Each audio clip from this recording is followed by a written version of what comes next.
Let's talk Florida State football. So Florida State, if you look on paper, it's some of their high-end key playmakers on offense and defense, whether it's Jared Verse at edge rusher, Jaheim Bell, who they got in the transfer portal, Keon Coleman, a wide receiver they got in the transfer portal, or running back Trey Benson, who they landed in the transfer portal last year. They have some true difference makers on the offensive side of the ball. Forgot to mention Johnny Wilson at wide receiver. So there's key difference makers on the offensive side of the ball for the Florida State Seminoles. The main question for Florida State is, are there enough difference makers on the defense besides Jared Verse for them to win a national championship?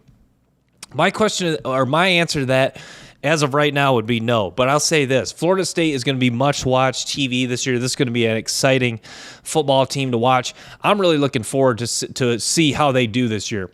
I think Johnny Wilson, Keon Coleman, I think that's a really dynamic threat at wide receiver. I think that at running back, Trey Benson makes a case for the best running back in the country, and I think there's going to be more and more people that are going to proclaim him as the number one running back for the 2024 NFL Draft. So, yeah, Florida State, they offensively, they have cleared up a lot of question marks via the portal.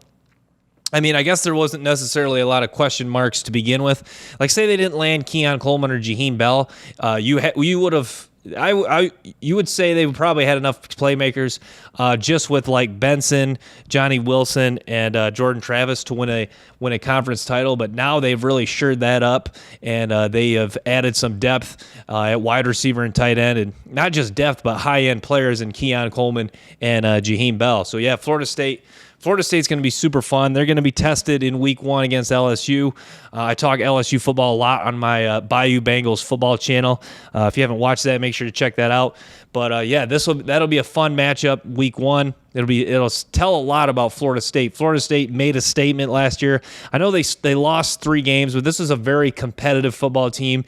Had a little bit of a different feel to Florida State this year. Like it felt like Florida State was legitimately back, like they were a threat to win.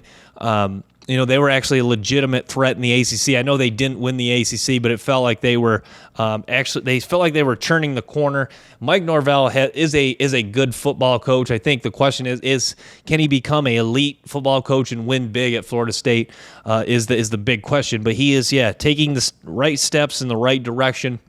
Florida State's recruiting isn't as high a level as I thought, but Mike Norvell, he has done what he has needed to do in the transfer portal. So what they haven't done in recruiting, they've made up for it in the transfer portal. But yeah, Florida State, Jared Verse, there's not a lot to say about Jared Verse except that he we'll simply put, saying that he is going to be a top 5 pick, probably the number 1 edge rusher in the 2024 draft. That puts it, mostly in perspective of what kind of talent this guy has.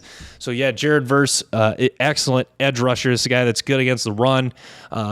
Quickness, got some legitimate power. Is the guy that really draws a lot of attention from the offensive side of the ball. So, yeah, Florida State, Jared Verse is dynamic.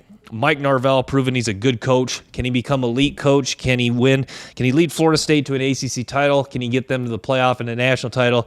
It's a schedule that's going to be tough. You're going to find out through the first 4 games. You're going to find out a lot about the Florida State Seminoles because they play Clemson in week 4, September 23rd, open with LSU. So they have a chance to really show people what kind of football team this is. And when Florida State won the national title in 2013, it was they played Clemson early, and they opened with Pitt that year, if you remember.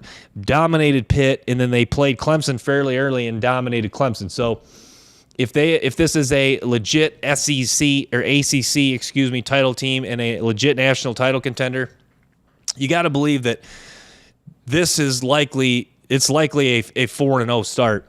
But, obviously they could lose one of those games, but I think a 4-0 start with them moving in, when a team's moving in the right direction, you got a coach early in a program, and you have a year where Florida State's odds are up there for a national title, and they have high-end playmakers, people believing in them.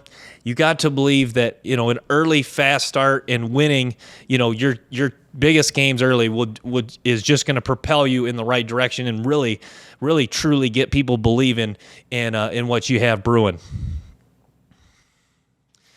But yeah, the ACC though, after that, their schedule seems to get a little bit easier. They have Miami at home November 11th. Miami should be improved at Florida November 25th.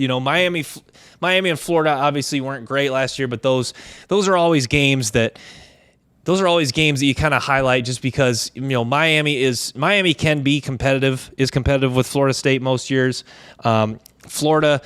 Even Florida last year, Florida was right in it for most of the game, and that's always a game where, for the most part, you usually throw out the records. I know that's kind of a cliche in rivalry games, but Florida State, it seems like the team that's having the better season does win that game, but you can never count out the Florida Gators in that game, and Florida would say the same. You can never count out Florida State in that game. So my home versus Miami November 11th, at Florida November 5th, at Wake Forest October 28th.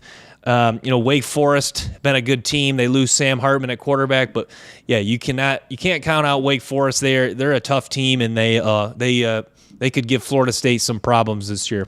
But yeah, it's exciting how many people believe in the Florida State Seminoles. This is a program that college football is better when Florida State's good. You recognize their logo is iconic. Bobby Bowden, a legendary coach. Jimbo Fisher did some really nice things restoring the program. He was recruiting at a level that you hadn't really seen since Bobby Bowden. Mike Norvell, doing a good job bringing in top 15, top 20 classes, doing an excellent job in the transfer portal. They're going to have 2 new offensive linemen at guard. A new guard and tackle. Bring in a couple guys on defense that are projected to start. But yeah, I've just wished Kalen DeLoach, the linebacker, is a nice player. Akeem Dent at safety. I think they got a few guys that I kind of like. We'll see which highly touted freshman makes an impact. But yeah, the receiving corps, they're going to put a lot of threat with Johnny Wilson, a guy who may not be 6'7", but he's at least 6'5", maybe 6'6", probably 6'5.5". And then Keon Coleman, 6'3", 6'4".